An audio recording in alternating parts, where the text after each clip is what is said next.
오늘 하나님의 음성 듣기 19번째 시간입니다. 오늘은 특별히 남유다의 8번째 왕인 이 요아스에 대해서 잠시 좀 생각해보고 우리가 좀 기도하는 시간을 가지려고 합니다.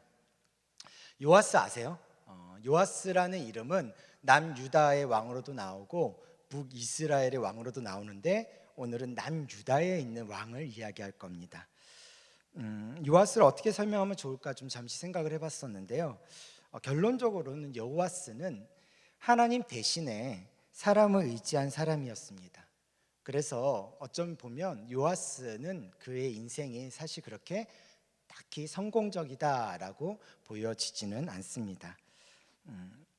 바라기는 우리의 오늘의 삶을 통해서 우리가 오늘 어떠한 인생을 좀 살아가고 과연 나는 어떠한 모습으로 주님 앞에 서 있는지를 좀 생각해 볼 수 있는 시간이 될 수 있었으면 좋겠는데, 그것을 오늘 이 요아스를 통해서 내 자신을 좀 돌아볼 수 있는 시간, 또 그렇게 주님 앞에 기도하는 시간 될 수 있기를 소망합니다. 자, 요아스의 이야기를 이렇게 쭉 보면은요, 하나의 그 사극을 보는 것 같습니다. 요아스는 이 권력 암투에 의해서 등장한 왕인데요. 자, 역사적으로 좀 이렇게 봐야 될 것 같은데, 이스라엘이 북이스라엘과 남유다로 이렇게 나눠집니다. 이렇게 나눠진 이 상태에서 북이스라엘의 아합이라는 왕, 그리고 이제 왕비 이세벨, 아마 기억하실 겁니다. 이 아합이라는 왕과 이세벨이 이제 있었던 그 시기에 열왕기에 하에서 아합은 보통 뭐라고 표현하고 있냐면 만 가지 악의 근원으로 불려지고 있는 것이 아합입니다. 근데 그런 아합과 이세벨에게 세 자녀가 있었습니다.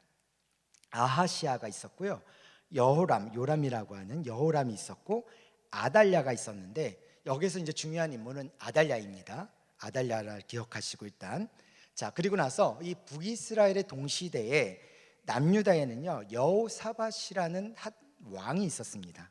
보통 이제 여호사밧, 이제 남유다에는 선한 왕들이 있었는데 그 선한 왕 중에 한 명이 여호사밧이었거든요. 이 여호사밧에게는 여호람이라는 아들이 있었습니다. 여기서 여호람이라는 아들은 아까 얘기했던 그 여호람이라는 요람하고 다른 인물입니다.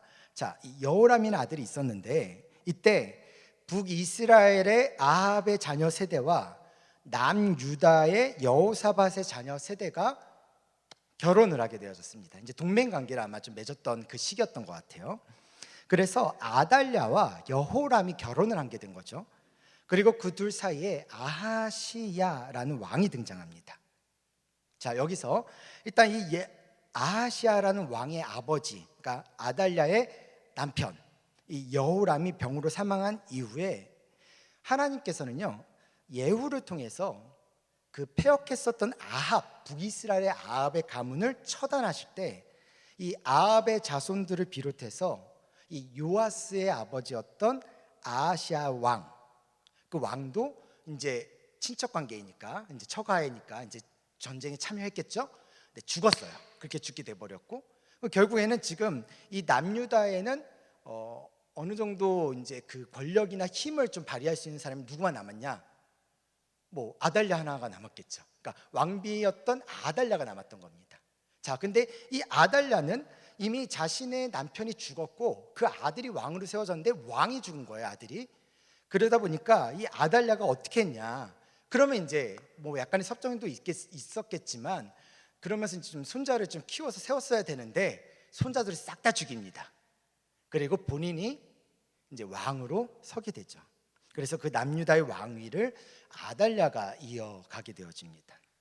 이 아달랴는 아까도 말씀드렸지만 북이스라엘 왕이었던 아합과 이세벨의 딸이었습니다.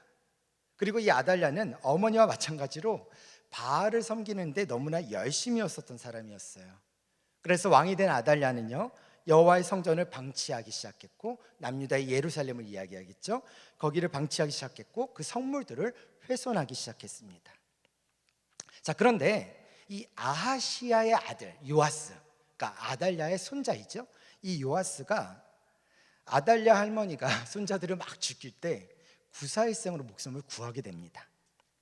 대제사장이었던 여호야다의 아내이자 이 요아스의 고모인 여호세바가 이 갓난아기 요아스와 유모를 성전에 숨겨서 목숨을 부지할 수 있게 되었던 거죠. 그렇게 약 7년 정도의 시간이 지났습니다. 그래서 요아스가 7세가 되던 해에 제사장 여호야다는 아달랴를 몰아내고 요아스를 왕으로 세웁니다. 그리고 요아스가 남유다의 이제 8대 왕이 되었죠. 자, 그런데 여기서 우리가 기억해야 할 사실은요, 요아스의 이런 왕위는 다윗의 어떠한 혈통적 후손, 그러니까 혈통에 따른 후손 때문에 왕위로 세워진 것이 아니라 신앙적 전통성을 지닌 왕위로서의 역할로 이 요아스가 세워진 이유를 성경은 말하고 있습니다. 역대하에 보면, 열왕기하 11장에 보면 여호야다가 왕자를 인도하여 내어 왕관을 씌우며, 그다음에 뭐라고 써 있냐면 율법책을 주고 기름을 부어 왕으로 삼음에 무리가 박수하여 왕의 만세를 부르니라.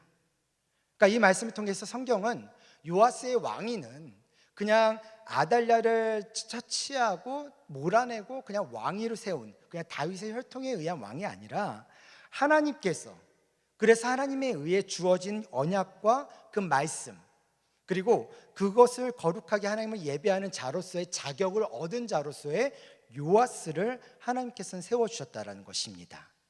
자, 여기서 우리가 생각해 봐야 될 교훈 하나가 있습니다. 그것은 무엇이냐면 하나님은 모든 상황을 반드시 회복하시게 하신다라는 것입니다. 무엇이냐? 자, 우리는 이미 예수 그리스도에 의해서 영원히 회복된 그런 하나님 나라를 누리고 있는 것이거든요. 그런 우리가 그런 나라의 백성으로서 하나님의 언약과 그리고 말씀, 그리고 거룩한 삶으로 하나님을 예배해야 하는 것이 우리의 모습이어야 된다라는 거예요. 자, 가끔은 아달랴가 왕위로서 그 역할을 감당했었던 약 6년의 시간들처럼 어쩌면 하나님의 나라가 무너진 것과 같고 아달랴의 통치기간 가운데 같은 상황이 있는 것처럼 느껴질 때도 분명하게 있을 수도 있습니다. 하지만 하나님은 하나님의 나라는 반드시 회복시키십니다. 그것이 바로 하나님이 하시는 일이다라는 것이죠. 이것을 통해서 하나님은 어린 요아스를 세움으로 인해 하나님의 나라를 지금 회복시키려고 하고 계시는 겁니다. 그렇기 때문에 우리가 이것을 믿는다면 우리가 해야 될 것은 무엇이냐, 이거죠. 과거 제가 암살이라는 영화를 봤습니다. 암살이라는 영화를 보면서 이정재가 이제 배신자의 역할로 마지막에 나와요. 아마 다 거의 다 보셨을 테니까 그냥 이제 스포를 얘기하면 배신자 역할로 나와요. 이제 대부분의 그때 당시에 그런 사람들의 아마 고백이었던 것 같다라는 생각이 들긴 하던데, 왜 너는 배신을 했느냐, 왜 우리를 배신했느냐 했을 때 나는 이 나라가 다시 회복될 거라고 생각하지 않았다. 나는 다시 이 나라가 독립이 될 거라는 생각을 전혀 하지 않았다.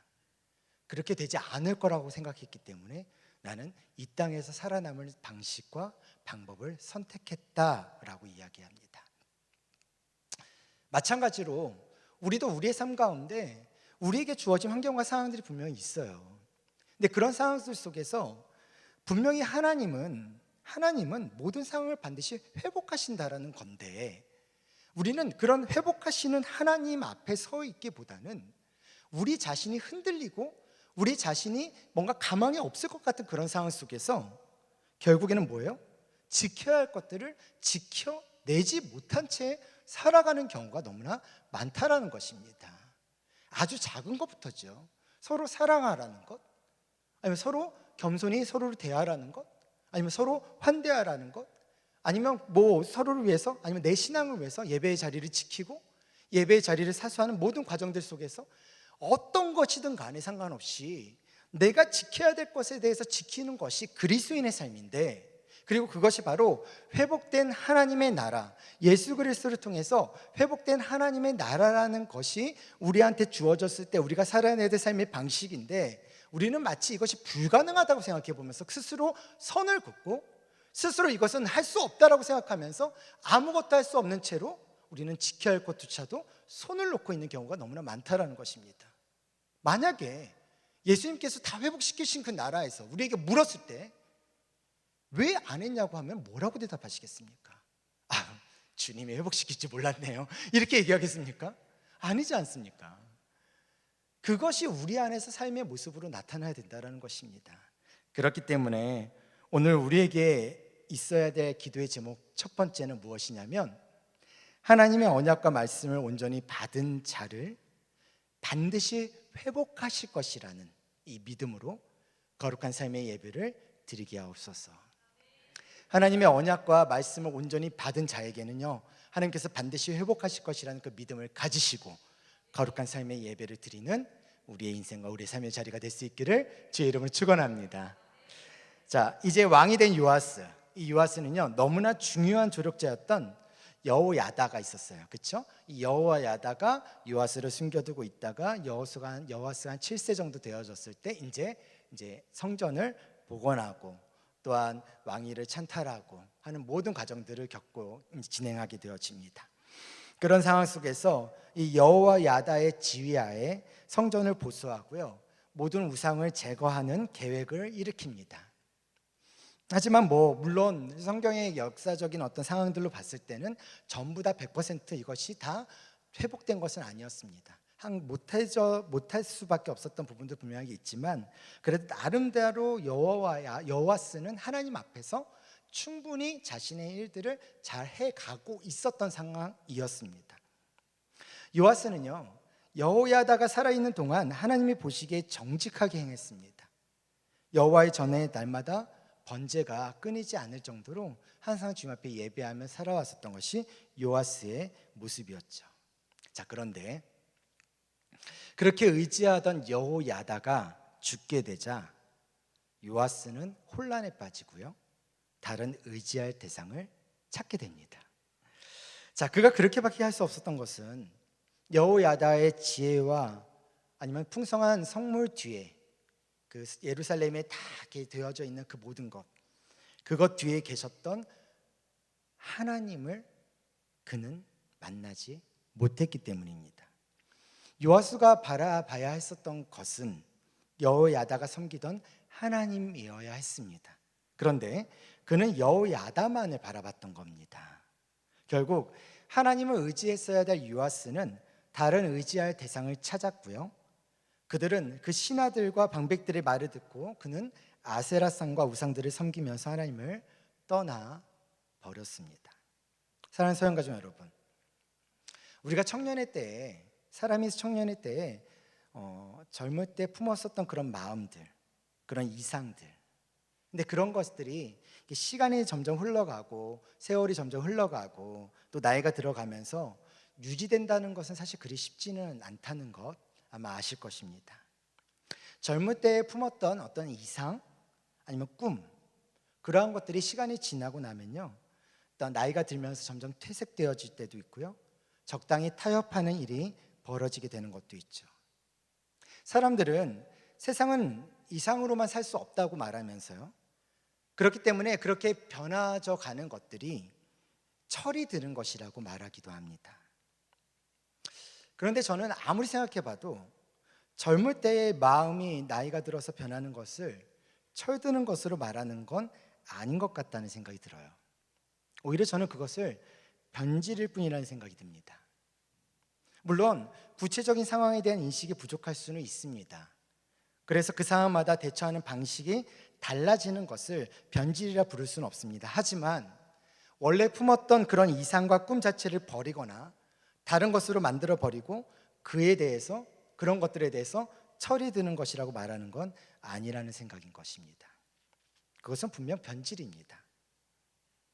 성전의 개혁을 이루려고 했었고 그렇게 이루고 왔었던 요아스는요, 안타깝게도 변질되고 말았던 것입니다. 그는 그 이스라엘 남유다의 어려움이 닥쳐오기 시작하자 하나님을 향한 자신의 이상, 자신의 꿈, 자신의 소망, 비록 여호와만을 바라볼 수밖에 없었던 그 모습이었지만 그럼에도 불구하고 그에게서 있었던 하나님의 꿈과 하나님의 비전과 하나님의 뜻과 하나님의 말씀을 그는 접고 사람을 의지한 것입니다. 열왕기하 12장 17절 18절을 보면 이렇게 쓰여 있습니다. 그때 아람 왕 하사엘이 올라와서 가드를 쳐서 점령하고 예루살렘을 향하여 올라오고자 하므로 유다의 왕 요아스가 그의 조상들 유다왕 여호사밧과 여호람과 아하시야가 구별하여 드렸던 모든 성물과 자기가 구별하여 드린 성물과 여호와의 성전 곳간과 왕궁에 있는 금을 다 가져다가 싹 다 가져다가 아람 왕 하사엘에게 보냈더니 하사엘이 그 재물을 받고 예루살렘에서 떠나갔더라. 요아스는 예루살렘을 치러 올라왔었던 이 아람 왕 하사엘에게요, 하나님께 바쳐졌던 성물 금은 부하를 보내서 그의 마음을 사서 전쟁을 피하려고 했습니다. 지금 성전을 지켜야 될 왕이 성전을 수탈하게 된 것이죠.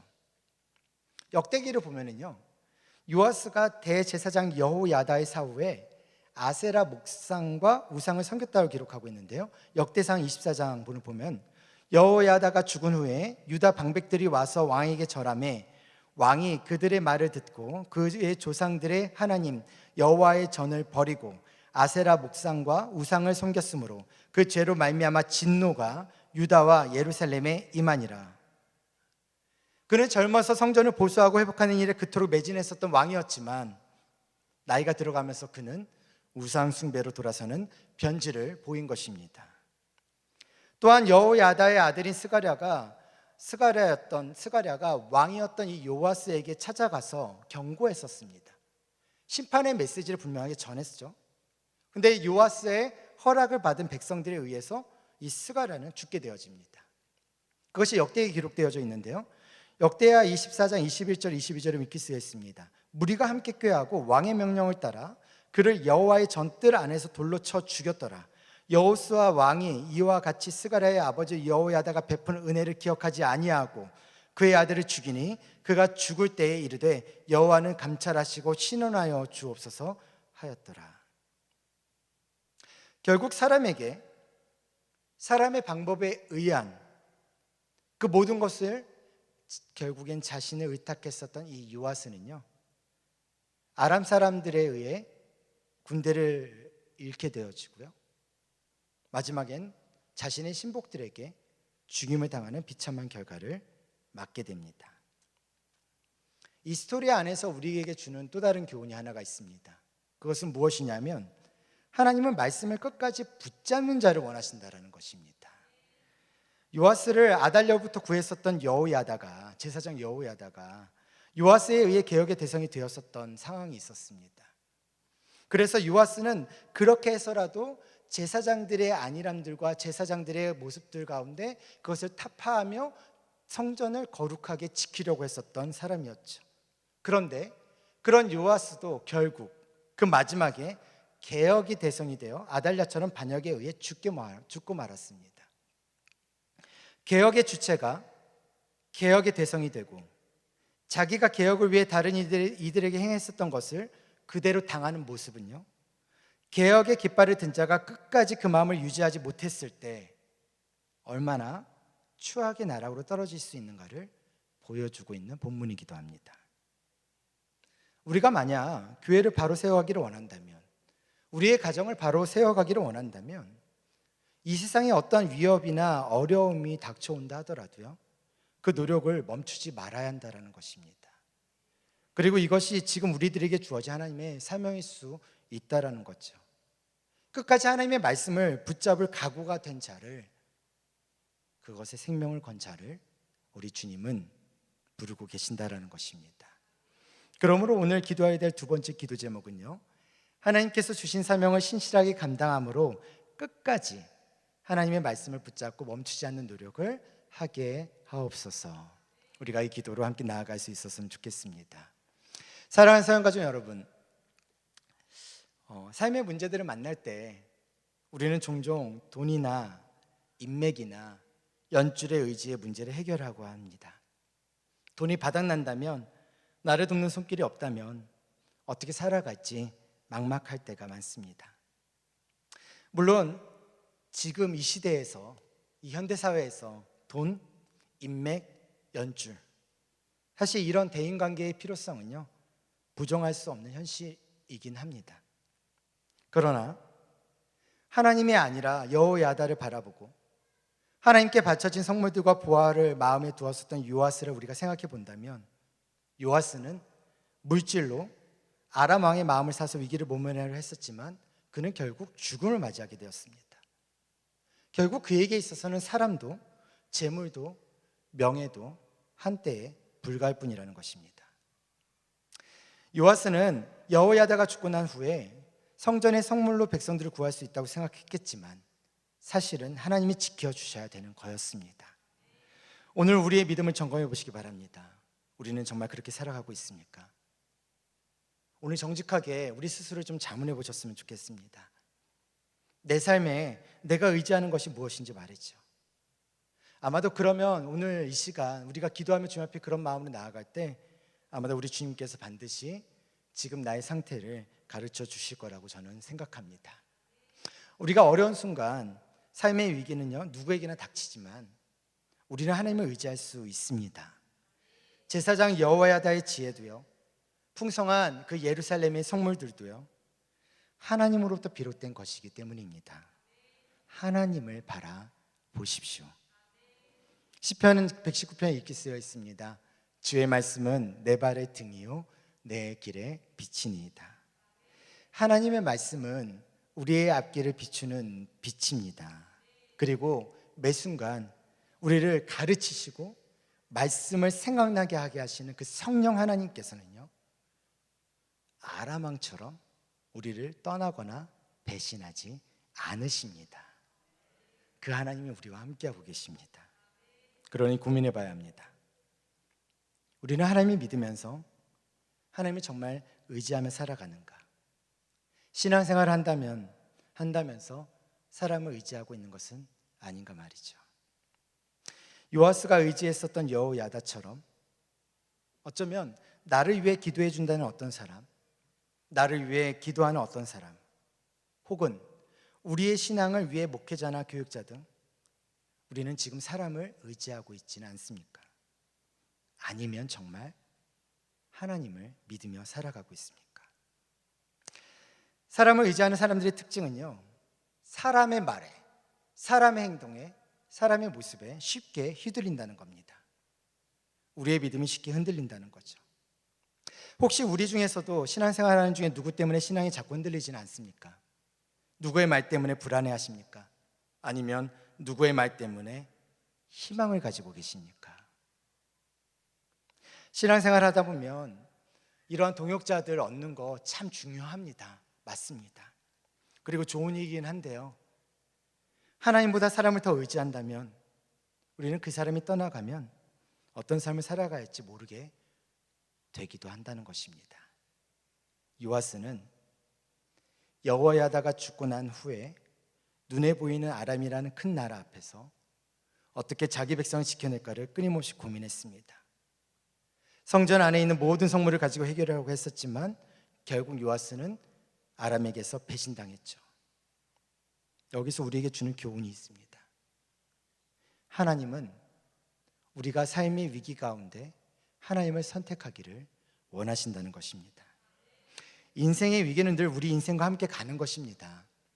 저만 해도요 IMF 지났고요, 금융위기 지났습니다. 코로나 지났고요, 그리고 지금 오늘을 살아가고 있습니다. 아마 저보다 더 많은 60년대, 70년대 우리가 흔히들 얘기하는 그 보릿고개조차도 지내셨던 분들 많으실 것입니다. 그렇지만 우리는 죽지 않았습니다. 여전히 지금 살아있고 살아내었습니다. 하나님께서 살려주셨고 하나님께서 지켜주셨고 하나님께서 인도해 주셨습니다. 정권이 바뀔 때마다 많은 사람들이 이런저런 얘기를 합니다. 나라가 이제 망할 것이다. 근데 망했습니까? 하나님께서 세우신 이 대한민국 망하지 않습니다. 하나님께서 이 나라를 지켜주실 것이고 하나님께서 이 나라를 인도해 가실 것입니다. 교회는요, 교회의 다음 세대가 줄고 있고요, 우리 교단만 해도 22%가 교단에 소속되어 있는 모든 교회의 22% 중에서의 22%가 주일학교가 없습니다. 그게 21년도 통계니까 아마 지금은 조금 더 퍼센트 비율이 올라갔을 거고, 21년도라면 4년 전이니 그 주일학교 이외에는 뭐죠? 청소년이겠죠? 청소년은 아마 더 줄었을 것이고 청년들은 더 줄게 되어졌을 것입니다. 방금 이제 설교 준비를 하다가 이제 올라오기 전에 제 책장에 있는 책을 쭉 보다가 제가 아직 미처 책을 읽지 못했던 통계가 있어가지고 한번 들춰봤습니다. 뭐 이제 미래에 대한 교인들의 어떤 조사를 해가지고 이 미래를 좀 예측하는 20년대 그리고 30년 후를 예측하고 있는 통계 조사를 봤는데 부산, 울산, 경남 지금에 비해서 30년 후가 2.3%가 줄어든다고 얘기하더라고요. 근데 그 2.3%라는 건 전체 교인의 8.6%가 부산, 울산, 경남에 모여 있고요. 전체 교인의 8.6% 중에 2.3%가 준다는 것입니다. 그러면 6.5%죠. 그게 우리의 20년 후, 30년 후라고 이야기합니다. 왜냐하면 인구의 절벽과 절감의 형상과 지금의 상황과 추세에 따라서의 예측 데이터입니다. 물론 바뀔 수도 있습니다. 물론 변화될 수도 있습니다. 제가 말씀드리고 싶은 것은 무엇이냐면 대부분의 많은 사람들이 이야기합니다. 위기 맞습니다. 하지만 교회는 망하지는 않습니다. 하나님께서 주님의 교회를 망하게 하시지 않을 것입니다. 왜냐? 지금 이 자리에 여러분도 저도 우리 모두가 이 자리에 왜 있겠습니까? 하나님께서는 왜 이 자리에 우리를 불러놓고 계시는 것이겠습니까? 예배하는 자들의 소리가 있고 기도하는 자들의 소리가 왜 필요하다고 하나님께서는 이 자리를 우리를 불러 오신 것입니까? 우리의 개인의 기도의 제목 때문에요? 우리의 개인의 기도 제목에 대한 이루어지는 응답들 때문에요? 맞습니다. 하지만 그것만이 전부가 아닙니다. 그 응답이 이루어지는 것도 하나님이시고 그것을 이루게 하시는 분이 그 하나님께서 이 교회에 임재하신다는 그 사실 앞에 우리 모두가 동의하고 그 하나님을 바라보며 그 하나님 앞에서 살아갈 때 이 서영교회는 망하지 않을 것입니다. 그것이 하나님께서 우리를 부르신 이유입니다. 아마 위기는 계속될 것이고 그 위기 속에서 우리는 계속 살아낼 수밖에 없을 것입니다. 그럼에도 불구하고 중요한 것은 우리의 삶 가운데 위기가 찾아오느냐 찾아오지 않느냐가 아니라 지금이 위기의 순간이냐 아니냐가 아니라 정말 중요한 문제는 위기 순간에 우리가 어떻게 하느냐, 누구를 의지하며 살아가느냐에 있습니다. 그러므로 오늘 함께 기도할 세 번째 기도 제목은요, 인생의 위기 속에 수많은 문제가 닥쳐와 두렵게 해도 오직 하나님만을 선택하는 믿음의 승리를 경험하게 하옵소서. 아멘. 말씀을 맺습니다. 사랑하는 사랑가족 여러분, 의의 최후 승리를 믿으십시오. 하나님의 의는 반드시 이 땅 가운데 공의로 나타나게 될 것입니다. 세상이 세워둔 기준들이 거대한 벽처럼 우리를 에워싸기도 하고요, 세상의 방식이 아니면 도무지 해결할 수 없을 것만 같은 때가 분명하게 있습니다. 하나님의 방식을 선택하고 나면 위기가 닥칠까 두려운 마음이 몰아오기도 합니다. 그러나 말씀대로 살아갈 때 의의 최후 승리는 약속된 것입니다. 사랑하는 여러분, 하나님을 선택한 인생은 결코 실패하지 않습니다. 반드시 이깁니다. 예화 하나 이야기만 드리고 기도로 나아갔으면 좋겠는데요, 미국의 D.L. 무디 목사님의 이야기인데 저는 이 이야기를 보면서 맨 처음에 좀 진부하다는 생각을 했습니다. 그래서 그냥 지나쳤던 예화 중에 하나였는데 오늘 말씀을 준비하면서 이 예화만큼 너무나 중요한 것은 없구나라는 생각이 들었어요. 미국 시카고에 큰 화재가 발생하여 전 시가지를 물바다로 만들었다. 마침 도시 중심에 있는 무디 목사님의 교회도 불에 타서 더 이상 예배를 드릴 수 없는 지경에 이르렀다. 한 기자가 무디 목사님에게 이런 질문을 하였다. 평소에 목사님께서는 하나님의 그 백성들을 사랑한다고 설교하시고 어떤 위험에서도 구해주신다 말씀하셨는데 교회가 불에 탄 것에 대해 어떻게 생각하십니까? 곰곰이 듣고 있던 무디 목사님은 지금 우리 교회는 너무 성도가 많이 모여서 하나님께 더 큰 건물을 짓게 해달라고 기도하는 중이었는데 이렇게 잿더미가 되었으니 이제 교회를 더 크게 짓는 일만 남은 셈이지요 라고 대답했다. 기자는 다시 그러면 교회를 지을 돈은 무사하게 보관하셨다는 말인가요? 그러자 무디 목사님은 자신의 오른손에 꼭 잡고 있던 낡은 성경책을 보이며 여기 이렇게 하나님의 근거가 있지 않소라는 것이었다. 그 모디 목사님은 영국으로 건너가 영국 전역에서 하나님의 말씀을 통하여 큰 부흥운동을 일으켰고 마침내 영국 교회 성도들의 헌금으로 미국 시카고의 불탄 교회 자리에 더 큰 예배당을 지어 하나님께 봉헌하였다. 어떠십니까? 저는 이 이야기에서 헌금으로 예배당을 봉헌했었다라는 것을 말하고자 하는 것이 아니고요, 그 결과가 나온 이유가 중요하다고 생각하긴, 우리의 신앙의 본질이, 우리의 믿음이 바로 여기 있다고 저는 생각합니다. 하나님의 말씀을 의지하는 자세 말입니다. 우리가 의지할 수 있는 것으로, 우리가 생각하는 것으로 그 무엇을 할 수 있는 것이 결코 아니라 우리가 믿는 하나님이 우리의 삶의 역사를 일으키셨음을 믿을 때에 우리는 어떠한 상황 가운데서도 하나님을 의지할 수 있지 않겠습니까? 오늘 기도회로 나아갈 때 이런 질문을 하시면서 좀 기도하셨으면 좋겠습니다.